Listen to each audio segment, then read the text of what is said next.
अस्सलाम वालेकुम second year. आज का हमारा टॉपिक है इलेक्ट्रिक फ्लक्स। ये आपकी बुक में से 12.5 नंबर वाला टॉपिक है।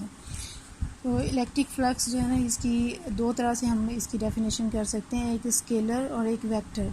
स्केलर डेफिनेशन इसकी क्या है कि number of field lines passing through an area is known as flux through that area.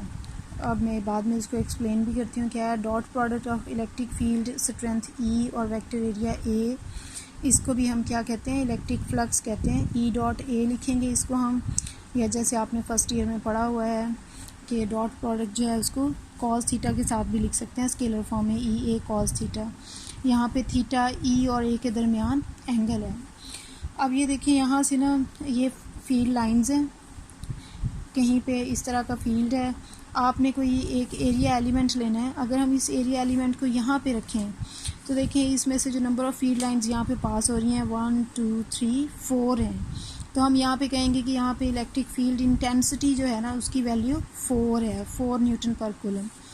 इसी सेम एरिया को उठा के अगर हम यहाँ पे चले जाएँ, क्योंकि ये फील्ड लाइंस डाइवर्ज हो रही हैं, तो यहाँ पे जब हम इस एरिया को रखेंगे तो इसमें इलेक्ट्रिक फील्ड लाइन सिर्फ 2 पास हो रही हैं। तो हम कहेंगे कि यहाँ पे इलेक्ट्रिक फील्ड की स्ट्रेंथ जो है वो कम होके 2 न्यूटन पर कूलम रह गई है। तो ये जितनी फील्ड लाइन इस एरिया में से पास हो रही हैं ये इसका फ्लक्स कहलाएंगी। हम यूँ कह सकते हैं कि यहाँ पे इलेक्ट्रिक फ्लक्स ज़्यादा है क्योंकि उस एरिया में से ज़्यादा फील्ड लाइन्स पास हो रही हैं, और यहाँ पे इलेक्ट्रिक फ्लक्स की वैल्यू कम हो गई है। अब एक कॉन्सेप्ट आपने ज़हन में रखना है कि स्केलर एरिया जब मैं कहूँगी और वेक्टर एरिया कहूँगी तो उससे मेरा क्या मतलब है।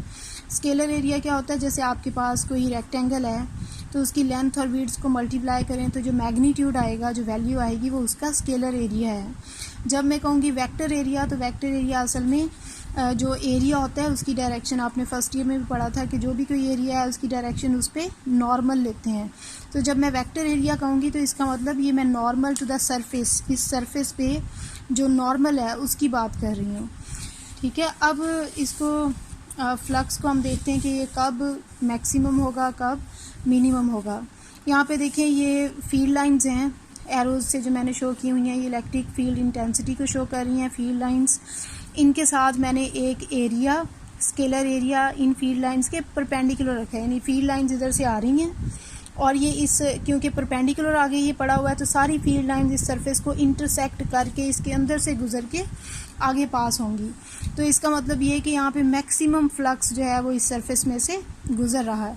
तो हम यूँ कह सकते हैं कि अगर स्केलर एरिया, ये परपेंडिकुलर का साइन है ये वाला जो साथ लगा हुआ है सब्सक्रिप्ट में, कि अगर स्केलर एरिया जो है ये परपेंडिकुलर टू द फील्ड है तो मैक्सिमम फील्ड लाइंस इस एरिया में से पास होंगी और फ्लक्स क्या होगा, मैक्सिमम। और जब ये एरिया खुद फील्ड लाइंस के परपेंडिकुलर है तो इसकी डायरेक्शन जो है, यानी वेक्टर एरिया ए जो है, क्योंकि वो इस एरिया पे नॉर्मल होता है तो वो इलेक्ट्रिक फील्ड इंटेंसिटी के साथ क्या हो जाएगा, पैरेलल। तो हम यूँ कह सकते हैं कि जब scalar area perpendicular to field हो या फिर vector area parallel to the field है तो तब फ्लक्स मैक्सिमम होगा। ठीक है, अब अगर हम इसी एरिया को इस तरह परपेंडिकुलर रखने की बजाय यूँ पैरेलल रख दें, पैरेलल टू द फील्ड, तो ऐसे होगा सारी फील्ड लाइंस जो हैं वो इसके ऊपर नीचे से गुजर जाएंगी, कोई भी इसकी सरफेस के अंदर से यूँ पास नहीं होगी, इसकी सरफेस को इंटरसेक्ट नहीं कर रही वो फील्ड लाइन। तो इसका मतलब ये है कि हम कहेंगे इस एरिया में से कोई भी फ्लक्स पास नहीं हो रहा। ये मिनिमम फ्लक्स हो गया। मिनिमम फ्लक्स को फिर हम इस तरह कह सकते हैं कि जब एरिया जो है ये पैरेलल टू द फील्ड्स पड़ा हुआ है और वेक्टर एरिया जो है वो परपेंडिकुलर टू द फील्ड है। वेक्टर एरिया देखें ऊपर की तरफ है, फील्ड लाइंस इधर है, तो ये 90 डिग्री का एंगल बन रहा है परपेंडिकुलर टू द फील्ड। तो तब जो फ्लक्स है उसकी वैल्यू क्या है, 0।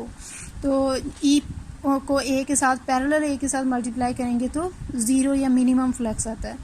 अब अगर कोई भी एंगल बन रहा हो अदर देन 0 और 90 डिग्री, जैसे कि ये सरफेस ये थोड़ी सी इंक्लाइन करके ऐसे करके रखी हुई है, इंक्लाइंड की हुई है टू द पेज, और फील्ड लाइंस वैसे ही हॉरिजॉन्टल डायरेक्शन में आ रही हैं, तो देखिए वेक्टर एरिया जो है इट इज़ परपेंडिकुलर और normal to the scalar area.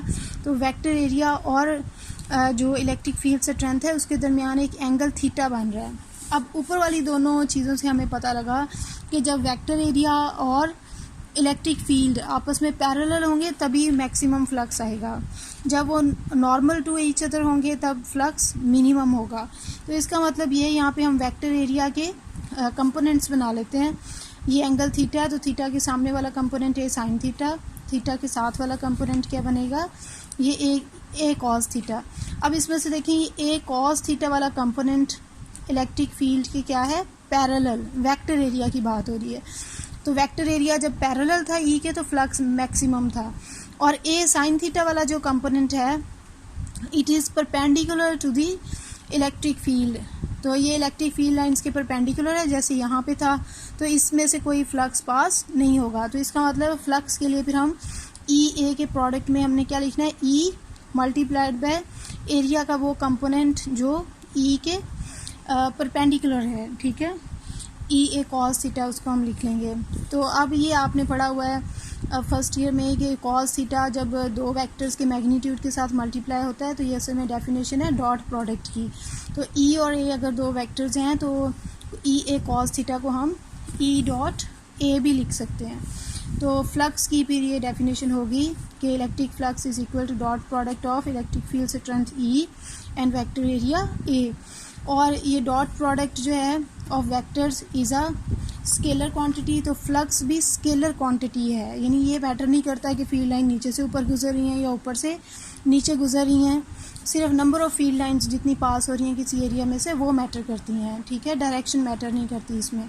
अब इसके यूनिट्स देख लेते हैं। फ्लक्स के यूनिट्स क्या होंगे, जो यूनिट्स ई और ए के होंगे वही क्या होंगे फ्लक्स के। अब देखिए इलेक्ट्रिक फील्ड इंटेंसिटी जो है इसका यूनिट आपने पहले पढ़ा है पिछले टॉपिक में, न्यूटन पर कूलम होता है। एरिया का यूनिट स्क्वायर मीटर है। तो इस तरह जो फ्लक्स है इसके यूनिट्स क्या होंगे, न्यूटन मीटर स्क्वायर पर कूलम, या इसको इस तरह भी लिख सकते हैं, न्यूटन मीटर स्क्वायर और कूलम इन वर्ड्स लिख लें, ठीक है। आई होप कि आपको समझ आ गई। अगर कोई क्वेश्चंस हो तो आप अपने लेक्चर टाइम में पूछ सकते हैं।